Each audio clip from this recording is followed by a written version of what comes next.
என் பெயர் சையத். நான் துபாயில் பணிபுரிகிறேன். எனது திருமணத்திற்காக விடுமுறைக்கு வந்தேன். திருமணம் முடிந்து என் மனைவியை விட்டு துபாய்க்கு செல்லும் நேரம் வந்தது. எனது அறையில் அவளின் கைகளை பிடித்துக்கொண்டு கண்களில் கண்ணீரோடு பார்த்து நின்றேன். ஆனால் அவளோ எனது முகத்தை கூட பார்க்க முடியாமல் தலை குனிந்தபடியே தேம்பி தேம்பி அழுது கொண்டிருந்தாள். என்னால் அவளை சமாதானம் செய்து வைக்க முடியவில்லை. காரணம், நானும் அதே நிலையில்தான் இருந்தேன். திருமணமாகும் பொழுதே எனக்கும் நன்றாக தெரியும், ஒரு மாதம் கழித்து எப்படியும் இந்த நிலைமை வரும் என்று. ஆனால் அந்த ஒரு மாதம் இவ்வளவு சீக்கிரம் வந்துவிடும் என்று நானும் அவளும் நினைக்கவே இல்லை. ஆனாலும் என்ன செய்ய முடியும்? நான் திரும்பவும் வெளிநாட்டிற்கு போய்த்தான் ஆக வேண்டும். ஏனெனில் எனக்கென்று கடமைகள் நிறையவே உள்ளன. நானும் அவளிடம் பிரியா விடை கொடுத்து அவளின் நெற்றியில் முத்தமிட்டு விட்டு அறையை விட்டு வெளியே வந்தேன். அங்கு எனது சகோதரன் எனக்காக காத்திருக்க, பின்பு வீட்டில் உள்ளவர்களிடம் கூறிவிட்டு எனது சகோதரனை மட்டும் அழைத்து கொண்டு ஏர்போர்ட் சென்றடைந்தேன். ஏனெனில் ஏர்போர்ட்டில் அவள் அழுவதை என்னால் தாங்கிக் கொள்ள முடியாது. அனைத்து பரிசோதனைகளையும் முடித்து விமானத்தில் ஏறி அமர்ந்தேன். அது பறப்பதற்கு இன்னும் 1 மணி நேரம் வரை இருந்தது. நானும் இருக்கையில் அமர்ந்து கண்களை மூடி அனைத்தையும் யோசிக்க ஆரம்பித்தேன். நான் கடந்த 3 வருடங்களாக வெளிநாட்டில் வேலை செய்து வருகிறேன். எனக்கு 2 அக்காவும் ஒரு தங்கையும் ஒரு தம்பியும் உள்ளனர். அப்பா சில வருடங்களுக்கு முன்பே இறந்து விட்டார். அதன் பிறகு அம்மாதான் எங்களை கஷ்டப்பட்டு வளர்த்து வந்தார். எனக்கு விபரம் தெரிய பிறகு நானும் வெளிநாடு செல்வதற்கு ஆசைப்பட்டேன். அதன்படி எனது 18வது வயதிலேயே முதல் முறையாக வெளிநாட்டிற்கும் சென்றேன். ஆரம்பத்தில் அந்த சூழ்நிலையும் அங்கு உள்ள வேலையும் மிகவும் கடினமாக இருந்தது. இருந்தாலும் குடும்பத்தின் நிலையை நினைத்து பல்லை கடித்துக் கொண்டு 3 வருடங்கள் வரை சமாளித்தேன். அதிக சம்பளம் இல்லை என்றாலும் ஓரளவு கிடைத்தது. அதை கொண்டு ஒரு அக்காவிற்கும் திருமணத்தை செய்து வைத்தோம். அதன் பிறகு வெளிநாட்டில் இருந்து வந்த பின்னர் கொஞ்சம் நாட்கள் வரை இருந்துவிட்டு பிறகு வேறு ஒரு நிறுவனத்தில் வேலை கிடைக்கவே அங்கு சென்று விட்டேன். தொடர்ந்து 3 வருடங்கள் வரை வேலை செய்தேன். அந்த நிறுவனத்தில் நல்ல சம்பளமும் கிடைத்தது. அது அனைத்தும் அம்மாவிற்கு அனுப்பி வைக்க அவரும் குடும்பத்தை நல்லபடியாக பார்த்து, தம்பி தங்கைகளின் படிப்பையும் திருமணமாகாமல் இருந்த மற்றொரு அக்காவிற்கும் திருமணத்தை நடத்தி வைத்து இருவருக்குமாக சேர்த்து அனைத்து கடமைகளையும் செய்து வந்தார். இப்பொழுது திருமணமாகாமல் நானும் எனது தங்கை தம்பி மட்டுமே உள்ளோம். நான் வெளிநாட்டில் எவ்வளவு கஷ்டப்பட்டாலும் அது பெரிதாகவே தெரியவில்லை. ஏனெனில் எனது குடும்பம் சந்தோஷமாக இருந்தால் போதும் என்று மட்டுமே நினைத்தேன். குடும்பத்தில் ஆண் பிள்ளை மூத்தவனாக பிறந்தால் இதே மனநிலைதான் பெரும்பாலானோருக்கு இருக்கும். எனக்கும் இப்பொழுது 26 வயதாகிறது.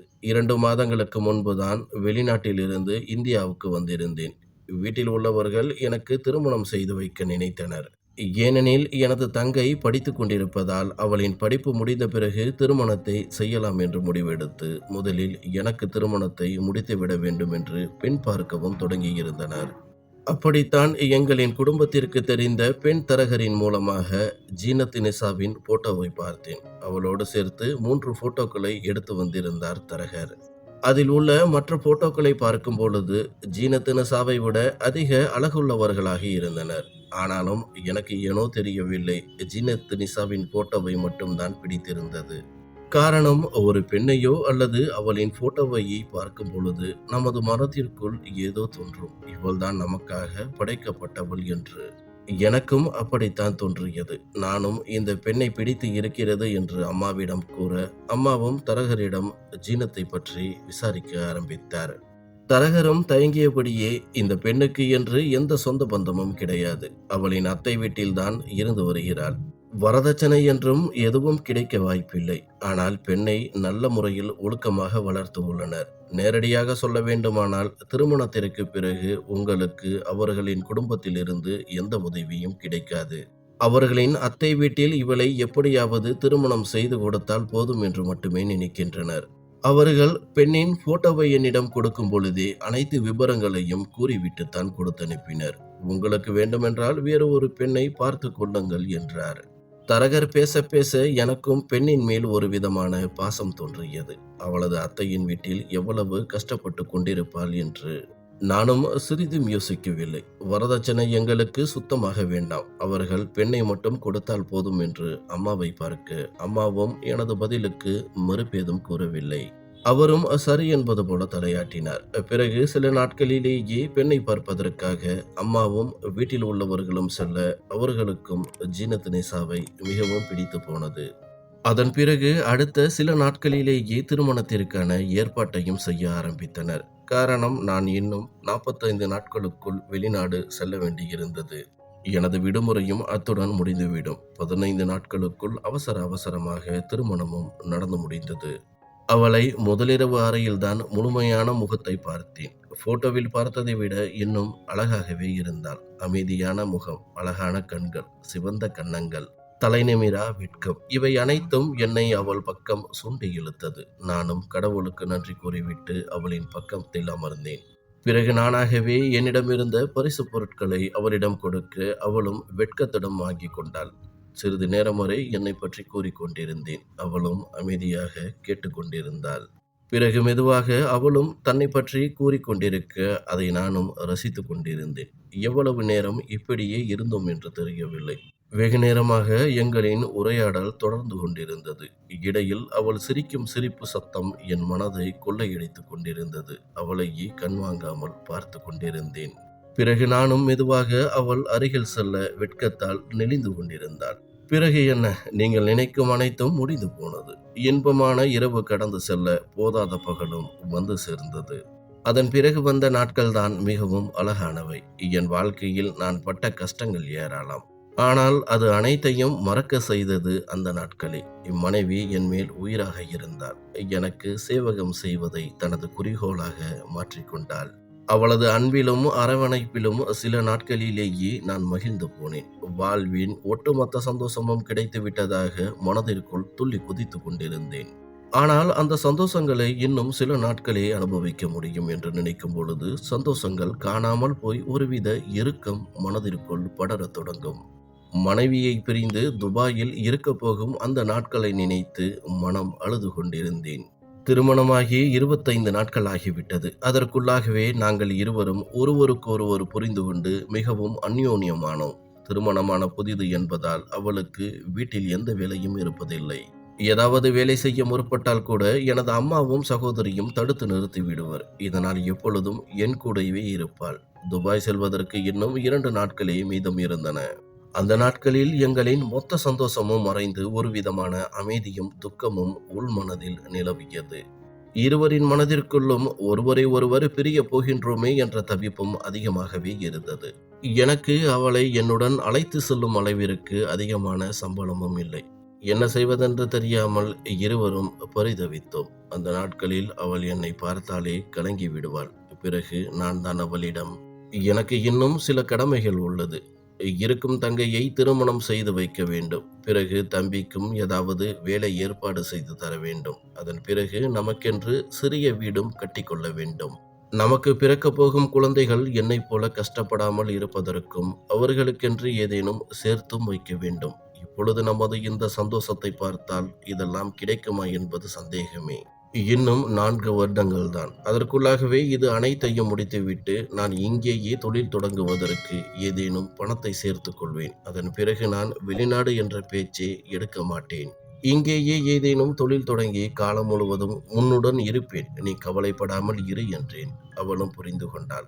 மனதில் என்ன நினைத்தாள் என்று தெரியவில்லை. ஆனால் என்னிடம், நீங்கள் கவலைப்படாமல் போய் வாருங்கள், உங்களுக்காக எத்தனை வருடங்கள் வேண்டுமானாலும் காத்திருப்பேன் என்று எனக்கு தேவையான நம்பிக்கையான வார்த்தைகளை கூறினாள். அவளின் வார்த்தைகள் எனது சோகத்திற்கு சிறு மருந்தாக அமைந்தது.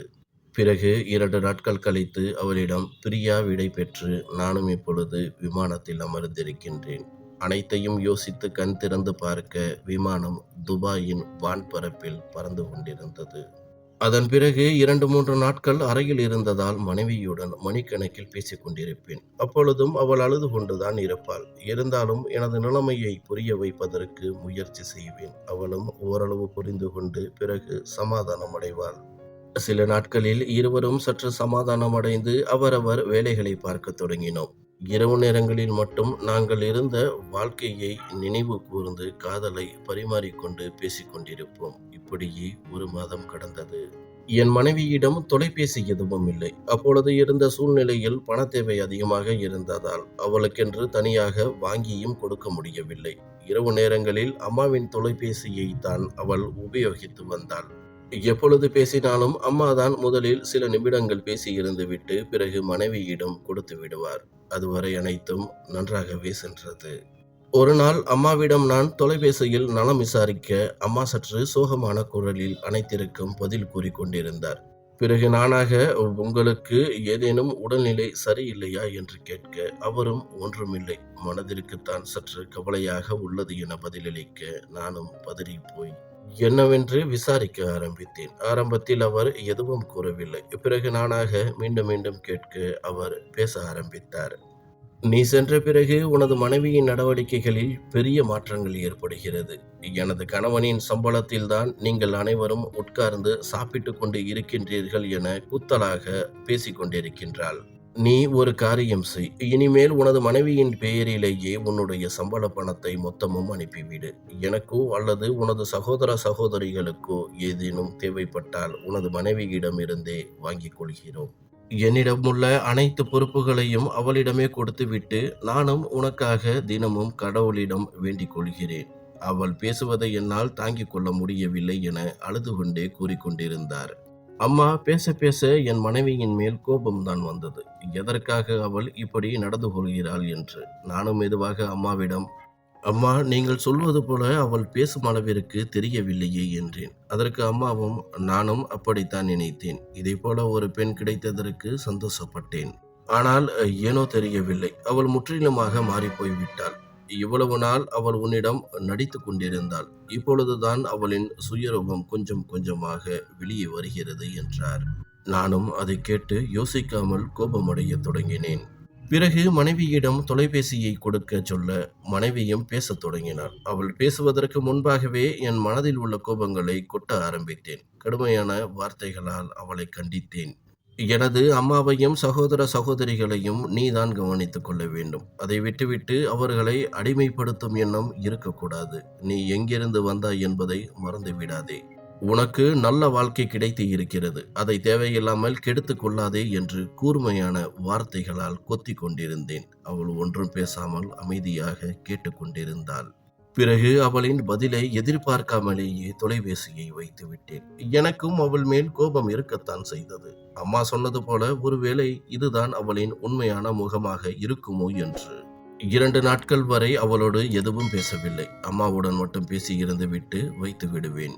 2 நாட்கள் கழித்து சிறிதாக யோசிக்கத் தொடங்கினேன். ஒருவேளை அன்று அதிகமாகத்தான் பேசிவிட்டோமோ என்று. நானும் மனம் கேட்காமல் மனைவியிடம் கொடுக்கச் சொல்ல அவளும் அமைதியாக பேசத் தொடங்கினாள். அவள் கேட்ட கேள்விகளுக்கு மட்டும் பதில் சொல்லிக் கொண்டிருந்தாள். முன்பை போல சகஜமாக எதுவும் பேசவில்லை. நானும் புரிந்து கொண்டேன். கோபத்தில் உள்ளால் 2-3 நாட்களில் சரியாகி விடுவாள் என்று. அதன் பிறகு எதுவுமே சரியாகவில்லை. அம்மாவும் அடிக்கடி எனது மனைவியை பற்றி ஒவ்வொன்றாக சொல்லிக் கொண்டிருந்தார். அப்பொழுதெல்லாம் அவள் மேல் கோபப்பட மட்டுமே செய்தேன். எதையும் நான் யோசிக்கவே இல்லை. ஆனால் அவள் அனைத்தையும் பொறுமையாக கேட்டுக்கொண்டாள். எனது அம்மாவை பற்றியும் சகோதர சகோதரிகளை பற்றியோ எதுவுமே வாயை திறக்கவில்லை. நான் இருந்த மனநிலையில் ஒருவேளை தவறு செய்வதனால்தான் அமைதியாக இருக்கின்றாளோ என்று நினைத்தேன். இப்படியே 3 மாதங்கள் கடந்துவிட்டது. ஒரு நாள் எனது அம்மாவிடம் பேச அவர் ஒரு அதிர்ச்சியான உண்மையை கூறினார். அது என்னவென்றால், உனது மனைவி 3 மாத கர்ப்பமாக உள்ளாள். நீ சென்ற பிறகு மறுமாதமே குழந்தை உண்டாகிவிட்டது. எங்கே உன்னிடம் அதை சொன்னால் வேலையை விட்டுவிட்டு வந்து விடுவாயோ என்று நினைத்துதான் நானும் அதை உன்னிடமிருந்து மறைத்து விட்டேன். நீ எதற்கும் கவலைப்படாமல் இரு. உனது மனைவியை நல்லபடியாக பார்த்து கொள்வது எனது பொறுப்பு. நீ உன்னுடைய வேலையில் மட்டும் கவனம் செலுத்து என்றார். நானும் அதிர்ச்சி அடைந்தேன். காரணம், இவ்வளவு நாள் என்னிடம் எதற்காக மறைத்தார்கள் என்று. ஆனால் அவர்கள் சொல்வதும் ஒரு வகையில் உண்மைதான். ஒருவேளை அப்போது இருந்த சூழ்நிலையில் மனைவி கர்ப்பமாகி விட்டாள் என்று தெரிந்தால் வேலையை விட்டுவிடக்கூட வாய்ப்பு உண்டு. அந்த அளவிற்கு தனிமை என்னை கொடுமைப்படுத்தியது. அதன் பிறகு நானும் புரிந்து கொண்டேன். பிறகு சந்தோஷமடைந்து மனைவியை நன்றாக பார்த்து கொள்ளுங்கள் என்று அம்மாவிடம் கூறினேன். அவரும் பார்த்து கொள்வதாக உறுதியளித்தார். அதன் பிறகு வந்த நாட்களில் அம்மாவும் என்னிடம், உனது மனைவிக்கு இந்த குழந்தையை பெற்றுக்கொள்ள விருப்பமில்லை. எப்பொழுது பார்த்தாலும் நான் சொல்வதற்கு எதிராகவே உணவு பழக்க வழக்கங்களை மேற்கொள்கிறாள்.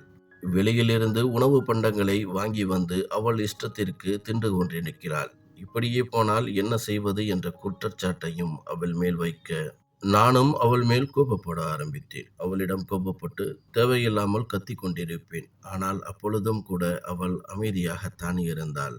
மாதங்கள் உருண்டோடின. அந்த மாதங்களில் ஏனோ தெரியவில்லை, அவள் மீது சிறிதாக வெறுப்பு மட்டுமே வரத் தொடங்கியது. எனக்கு என்ன கோபம் என்றால், வயிற்றில் பிள்ளையை வைத்துக்கொண்டு எனது அம்மா சொல்வதை கேட்க மறுக்கின்றாளே என்பதுதான். அப்பொழுதும் கூட மனம் கேட்காமல் அவளிடம் அன்பாக பேசுவதற்கும் முயற்சி செய்தேன். ஆனால் அவளிடமிருந்து எந்த பதிலும் வராது. கேட்ட கேள்விகளுக்கு மட்டும் பதில் சொல்லிவிட்டு அம்மாவிடம் கொடுத்து விடுவாள். இது எனக்கு இன்னும் ஆத்திரத்தை மூட்டியது. இப்படியே 9 மாதங்கள் கழிந்து ஒரு அழகான ஆண் பிள்ளையையும் பெற்றெடுத்தாள் மனைவி. அந்த நாள் நான் அடைந்த சந்தோஷத்திற்கு அளவே இல்லை. உடனடியாக இந்தியாவிற்கு சென்று மகனை பார்க்க வேண்டும் என்று தோன்றியது. ஆனால் நான் வேலை பார்த்த நிறுவனத்தில் அப்பொழுது இருந்த வேலை நெருக்கடியால் என்னால் செல்ல முடியவில்லை. அவளை பற்றியும் குழந்தையை பற்றியும் அடிக்கடி அம்மாவிடம் கேட்டு தெரிந்து கொண்டேன்.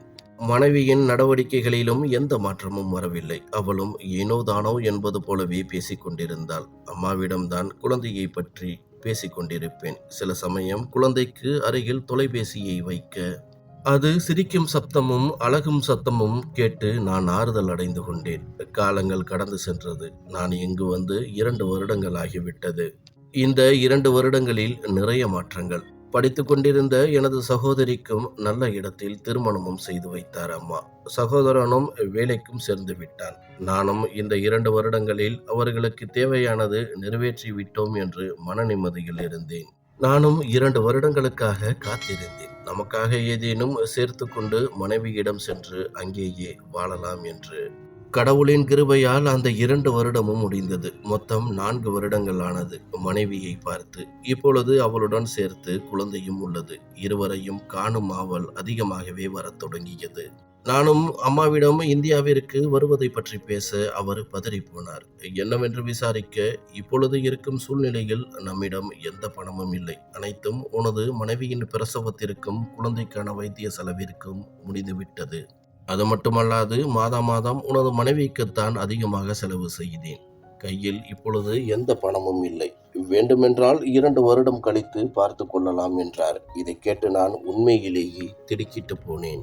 காரணம், நான் 4 வருடங்களில் பல லட்சங்கள் அம்மாவின் பெயரில் தான் அனுப்பி வைத்தேன். அவர் கூறியதை கேட்டு எனக்கு என்ன செய்வதென்றே புரியவில்லை.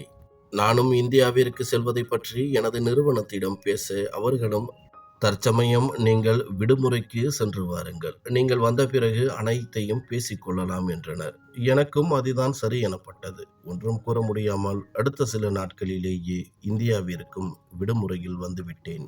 ஆவலாக மனைவியையும் மகனையும் காணச் சென்ற எனக்கு அதிர்ச்சி மட்டுமே மிஞ்சியது. காரணம், எனது மனைவி எலும்பும் தோலுமாக காட்சியளித்தாள். அருகில் சென்று பார்க்கும் பொழுதுதான் தெரிந்தது, அவளின் உடையும் கிழிந்து அதில் தையல்கள் போடப்பட்டிருந்தது. என்னால் அப்பொழுது ஒன்றுமே பேச முடியவில்லை. என்ன நடக்கிறது என்பதும் புரியவில்லை. என்னை பார்த்த சந்தோஷத்தில் பல நாட்களுக்கு பிறகு மனைவி கண்ணீர் விட்டு அழத் தொடங்கினாள். அவளை சமாதானம் செய்வதற்கு சில மணி நேரங்கள் ஆகிப்போனது. பிறகு குழந்தையை பார்க்க அச்சு அசலாக என்னை போலவே இருந்தது. எனக்கும் அவனை பார்த்த அந்த நொடியே நான் பட்ட கஷ்டங்கள் அனைத்தும் மறைந்து போயின. ஆரம்பத்தில் அவன் அழுதாலும் பிறகு என்னுடன் சகஜமாக விளையாடத் தொடங்கினான். நான் வெளிநாட்டிலிருந்து வந்த செய்தியை கேட்டு திருமணமான சகோதரிகள், அவர்களின் குழந்தைகள் அனைவரும் வீட்டிற்கு வந்தனர். அவர்களாகவே நான் வாங்கி வந்திருந்த பொருட்கள் அனைத்தையும் எடுத்து தங்களின் குழந்தைகளுக்கு கொடுத்து கொண்டிருந்தனர். என்னாலும் ஒன்றும் சொல்ல முடியவில்லை. அது அனைத்தும் நான் எனது குழந்தைக்காக வாங்கி வைத்திருந்தேன். அது மட்டுமல்ல, எனக்காக அது வாங்கவில்லை, இது வாங்கவில்லை என குறை கூறிக்கொண்டிருந்தனர். பிறகு அம்மாவிடம் நலம் விசாரிக்க, அவரும் ஏனோ தானோ என்று பதில் அளித்துக் கொண்டிருந்தார்.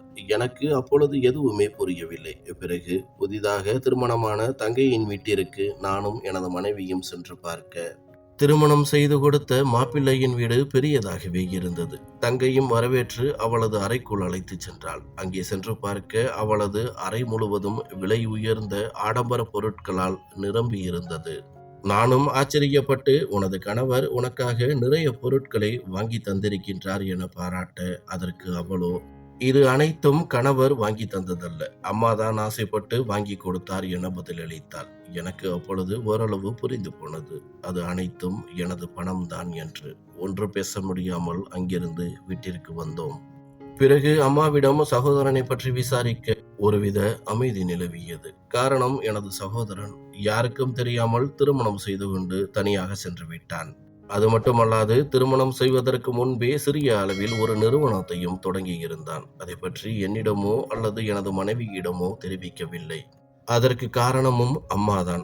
யாரிடமும் சொன்னால் கண்பட்டு விடுமோ என்று கூற வேண்டாம் என்று சொல்லிவிட்டார். ஆனால் அவன் தொடங்கிய நிறுவனத்திற்கு எனது பணத்தை தான் கொடுத்தும் இருந்தார் அம்மா. எனக்கு ஒருபுறம் சகோதர சகோதரிகள் நல்ல நிலைமைக்கு வந்து விட்டார்கள் என்று நிம்மதியாக இருந்தாலும், மறுபுறம் ஏன் எல்லாவற்றையும் என்னிடமிருந்து மறைத்தார்கள் என்ற கோபமும் இருந்தது. எனது அறைக்கு சென்று யதார்த்தமாக மனைவியின் பீரோவை திறந்து பார்க்க, நான் கல்யாணமான புதிதில் வாங்கி கொடுத்த 2, 3 சேலைகளை தவிர அதில் ஒன்றுமே இல்லை. எனது மனைவிக்கு என்று புதிய பொருட்கள் எதுவுமே வாங்கி கொடுக்கவில்லை எனது அம்மா. ஆனால் சகோதரிகளின் கழுத்திலும் அவர்களின் குழந்தைகளின் கழுத்திலும் தங்கங்கள் மின்னிக் கொண்டிருந்தன. அது அனைத்தும் எனது பணத்தில் வாங்கியவைதான். அப்பொழுது எனது மனைவியை பார்க்க அவள் பரிதாபமாக காட்சியளித்தாள். ஒன்று பேச முடியாமல் என்னையே பார்த்து கொண்டிருந்தாள். எனது குழந்தையை பார்க்க வெள்ளி கொலுசு கூட வாங்குவதற்கு வழியில்லாமல் விளையாடிக் கொண்டிருந்தது. இவை அனைத்துமே நினைத்து குழம்பிக் கொண்டிருந்தேன். அடுத்த சில நாட்களிலேயே முக்கியமான விசேஷ நாளும் வந்தது. நானும் மனைவிக்கும் குழந்தைக்கும் அவர்களுக்கு தெரியாமல் துணிமணிகளையும் அவர்களுக்கு தேவையான பொருட்களையும் வாங்கி வந்து வீட்டின் ஒரு பகுதியில் மறைத்து வைத்தேன். விசேஷமன்று அவர்களுக்கு கொடுத்து ஆச்சரியப்படுத்தலாம் என்று நினைத்தேன். விசேஷமன்று காலையிலேயே எனது மனைவி குழந்தையிடம் பேசிக் கொண்டிருப்பதை கவனித்துக் கொண்டிருந்தேன்.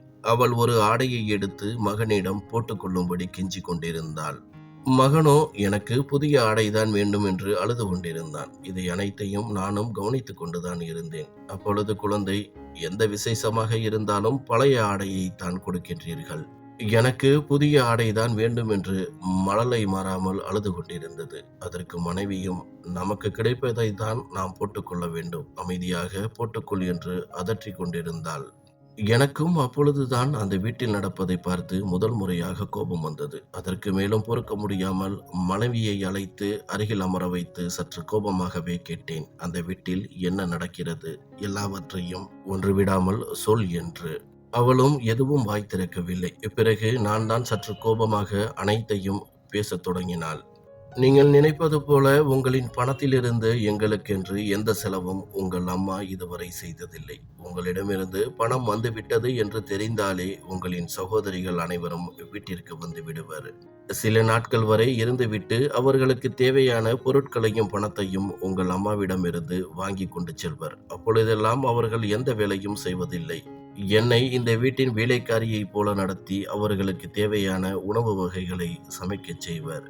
ஏதாவது விசேஷ நாட்கள் வந்தால் கூட எனக்கு இல்லை என்றாலும் குழந்தைக்காவது புதிய துணிமணிகளை எடுத்து கொடுக்கும்படி உங்களது அம்மாவிடம் கேட்பேன். ஆனால் அவரோ உங்கள் அக்காவின் குழந்தைகள் பயன்படுத்திய துணிகளை எடுத்து வந்து அதை போட்டுக்கொள்ளும்படி கூறுவார். அப்பொழுதெல்லாம் எனக்கு அழுகையாகத்தான் வரும். நீங்கள் தவறாக நினைத்தாலும் பரவாயில்லை. உங்கள் அம்மாவிற்கு பிடித்த மகன் என்றால் அது உங்கள் சகோதரன் தான்.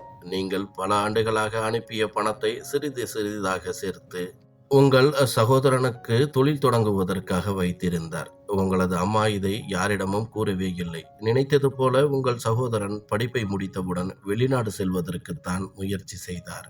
ஆனால் உங்களது அம்மாதான், வெளிநாட்டிற்கு சென்றால் மிகவும் கஷ்டமாக இருக்கும், நீ இங்கேயே தொழில் தொடங்கிவிடு என கூறி பல லட்ச ரூபாயை அவரிடம் கொடுத்தார். ஆனால் அவரோ அனைத்தையும் மறந்துவிட்டு வேறு ஒரு பெண்ணிடம் திருமணம் செய்து தனியாக குடும்பம் நடத்தி வருகிறார். இப்பொழுதும் கூட அவரின் மேல் எந்த கோபமும் உங்கள் அம்மாவிற்கு உண்டாகவில்லை. அடிக்கடி சென்று பார்த்துவிட்டு தான் வருகிறார். போகும்பொழுது நிறைய பொருட்களை வாங்கி கொண்டு தான் செல்வார். உங்கள் சகோதரிகளை திருமணம் செய்து கொடுத்த வீட்டிற்கும் அடிக்கடி செல்வார். அவர்கள் கேட்காமலேயே அவர்களின் குடும்பத்தார்களுக்கு தேவையான அனைத்து துணிமணிகளையும் பொருட்களையும் வாங்கி கொண்டுதான் செல்வார். இவை அனைத்தையும் நானும் பார்த்து கொண்டுதான் இருந்தேன். ஒரு கட்டத்தில் எனக்கே பொறுத்து கொள்ள முடியவில்லை. ஒரு நாள் உங்கள் அம்மாவிடம், அவர் இன்னும் 2, 3 வருடங்களில் இங்கு தொழில் தொடங்குவதாக உள்ளார், அதற்காக கொஞ்சம் பணத்தையும் சேர்த்து வையுங்கள் என்று கூறினேன். ஆனால் என்ன நினைத்தாரோ தெரியவில்லை, உங்கள் அம்மா என்னை திட்டவும் அடிக்கவும் பாய்ந்தார். அவருக்கு நான் இதைப் போல கூறியது சுத்தமாக பிடிக்கவில்லை. அதன் பிறகுதான் என்னைப் பற்றி உங்களிடம் இல்லாதவற்றை கூற ஆரம்பித்தார். அதைக் கேட்டுத்தான் நீங்களும் என் மேல் கோபப்பட ஆரம்பித்தீர்கள். நானும் உங்களுக்கு எவ்வளவோ புரிய வைப்பதற்கு முயற்சி செய்தேன். ஆனால் உங்களின் அம்மா பாசம் என்னை பேச விடாமல் செய்தது. உங்கள் அம்மாவின் மேல் பாசம் இருக்க வேண்டாம் என்று கூறவில்லை. ஆனால் கண்மூடித்தனமான பாசம் உங்கள் வாழ்க்கையை தான் பாதிக்கும். அதோடு சேர்த்து எனது வாழ்க்கையையும் குழந்தையின் வாழ்க்கையையும் பாதிக்கப்படும். வீட்டில் நடக்கும் அனைத்தையும் சில நாட்கள் கழித்து நீங்களே புரிந்து கொள்வீர்கள். என்னிடம் இதை பற்றி வேறு எதுவும் கேட்காதீர்கள் என்று கூறிவிட்டாள். அவள் பேச பேச எனக்கு தலையே சுற்றுவது போல் இருந்தது. காரணம், வெளிநாட்டில் நான் எவ்வளவு கஷ்டப்பட்டு சம்பாதித்தேன் என்பது எனக்கு மட்டுமே தெரியும். எங்கே நல்ல சாப்பாடு சாப்பிட்டால் அதிகமாக செலவாகி விடுமோ என்று நினைத்து பல நாட்கள் சாப்பிடாமல் கூட கிடந்து பணத்தை ஒவ்வொரு பைசாவாக சேர்த்து வீட்டிற்கு அனுப்பி வைத்தேன். ஒரு வேளைக்கு 2 வேளை கிடைத்தால் நன்றாக இருக்குமே என்று உறக்கம் கூட இல்லாமல் அதிகமாக வேலைகளை பார்த்தும் பணத்தை அனுப்பி வைத்தேன். ஆனால் இங்கு வந்து பார்க்க ஒன்றுமே இல்லை. அனைத்தும் விரயமாகி இருந்தது. போனால் போகட்டும், அது கூட பிறகு சம்பாதித்துக் கொள்ளலாம் என்று விட்டுவிடலாம். ஆனால் எனது மனைவிக்கும் எனது குழந்தைக்கும் நடந்ததுதான் கொடுமை. சம்பாதிக்கும் என்னுடைய மனைவியையும் குழந்தையையும் அவர்கள் பராமரிக்க மறந்துவிட்டனர். இது அனைத்தையும் நினைத்து மிகவும் குழம்பி போனேன். எனக்கு எனது அம்மாவிடம் இதை பற்றி கூறி சண்டையிட விருப்பமில்லை. ஏனெனில் இன்னும் எனது அம்மாவின் மேல் பாசம் இருக்கத்தான் செய்தது. எனக்கு கோபம் என்னவென்றால், மற்ற சகோதர சகோதரிகளை பார்த்த அம்மா என்னை பற்றி யோசிக்கவே இல்லை. எனக்கும் ஒரு குடும்பம் உள்ளது. எவ்வளவு நாள் அவன் வெளிநாட்டில் கஷ்டப்படுவான் என்று நினைத்து பார்க்காமல் எனது இத்தனை வருட உழைப்பை வீண் விரயம் செய்துவிட்டார். மனைவி சொன்னதும் உண்மைதான். ஒரு கட்டத்திற்கு மேல் எனக்கும் குடும்பம் என்று ஆகிவிடும். ஆரம்பத்திலிருந்தே நான் பட்ட கஷ்டங்கள் எனது குடும்பத்தார்களும் எனது குழந்தையும் படக்கூடாது என்பதற்காகத்தான் இவ்வளவு காலங்கள் ஓடி ஓடி உழைத்தேன். ஆனால் அதன் எதற்குமே பயன் இல்லாமல் போய்விட்டது. சில நாட்கள் வரை யோசித்து கடைசியாக ஒரு முடிவும் எடுத்தேன். இன்னும் விடுமுறை முடிய சில நாட்களே இருந்தது. அவசர அவசரமாக குழந்தைக்கும் மனைவிக்கும் பாஸ்போர்ட் எடுத்து வைத்தேன். பிறகு போகும்பொழுது அம்மாவிடம், நான் எனது மனைவியையும் குழந்தையையும் என்னுடன் வெளிநாட்டிற்கு அழைத்துச் செல்கிறேன். அங்கு குடும்பத்துடன் தங்கி இருந்தால் என்னால் பணம் அனுப்ப முடியாது. மொத்த சம்பளமும் அங்கேயே செலவாகிவிடும். அதனால் இனிமேல் என்னால் உங்களுக்கு பணம் அனுப்ப முடியாது. நீங்கள் சகோதரனிடமோ அல்லது சகோதரியிடமோ பணத்தை வாங்கி செலவு செய்து கொள்ளுங்கள் என்றேன். இதை கேட்டு அவர் அதிர்ந்து போனார். எனது இந்த நடவடிக்கையை அவர் எதிர்பார்க்கவே இல்லை. அவரின் விருப்பம் இன்னும் 2-3 வருடங்கள் பணத்தை அனுப்பி கொண்டிருப்பேன் என்பதுதான். அவர் பதிலேதும் கூறாமல் அதிர்ச்சியுடன் பார்த்து நின்றார். நானும் அதற்கு மேல் அவரிடம் எதுவும் பேசவில்லை. மனைவியையும் குழந்தையையும் அழைத்து கொண்டு வெளிநாடு வந்து விட்டேன். அதற்கு பிறகு எப்பொழுதாவது அம்மாவிடம் தொலைபேசியில் தொடர்பு கொண்டு நலம் விசாரிப்பேன். அதற்கு மேல் பேச வந்தால் கூட எனக்கு வேலை இருக்கிறது என்று வைத்து விடுவேன். எனது இந்த நடவடிக்கையை எனது அம்மா மட்டுமல்ல, என் மனைவியே எதிர்பார்க்கவில்லை. மனைவியும் அடிக்கடி என்னிடம் கேட்டுக்கொண்டிருப்பாள், அம்மாவை எதற்காக அங்கே தனியாக விட்டு வந்தீர்கள் என்று. ஆனால் நானும் அவளிடம் கோபமாக, அங்குள்ள சகோதர சகோதரிகள் பார்த்து கொள்வார்கள், நீ உனது வேலையை மட்டும் பார் என்று அவளின் வாயை அடைத்து விடுவேன். அதற்கு மேலும் அவள் எதுவும் பேச மாட்டாள்.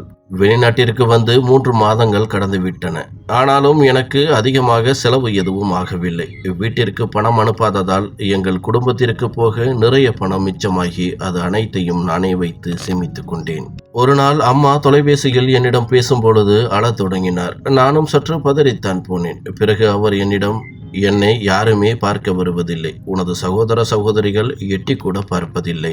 நான் தனியாகத்தான் வீட்டில் இருக்கிறேன். உனது சகோதரனிடம் செலவுக்கு காசு கேட்டால் கூட அவன் கொடுப்பதற்கு மறுக்கிறான். தொழில் சற்று மந்தமாக உள்ளதாக பொய் சொல்கிறான். உனது சகோதரிகளும் என்னை நலம் விசாரிப்பது கூட இல்லை. முன்பெல்லாம் அவர்கள் அடிக்கடி வீட்டிற்கு வந்து விட்டு செல்வர்.